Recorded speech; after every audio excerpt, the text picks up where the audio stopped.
Welcome to Madasaling Pinoy, your prayer partner.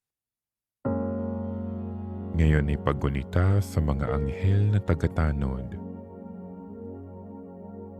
Ang mabuting balita ng Panginoon ayon kay San Mateo.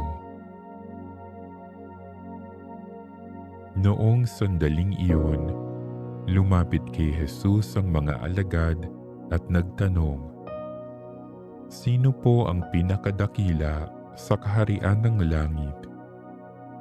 Tinawag ni Jesus ang isang bata, pinatayo sa harapan nila at sinabi, "Tandaan ninyo ito, kapag hindi kayo nagbago at tumulad sa mga bata, hinding-hindi kayo mabibilang sa mga pinaghaharian ng Diyos. Ang sinumang nagpapakababa na gaya ng batang ito ay siyang pinakadakila sa mga pinaghaharian ng Diyos. Ang sinumang tumatanggap sa isang batang ganito dahil sa akin, ay ako ang tinatanggap.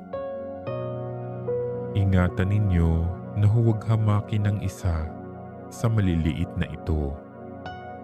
Sinasabi ko sa inyo, sa langit, ang kanilang mga anghel ay laging nasa harapan ng aking Ama."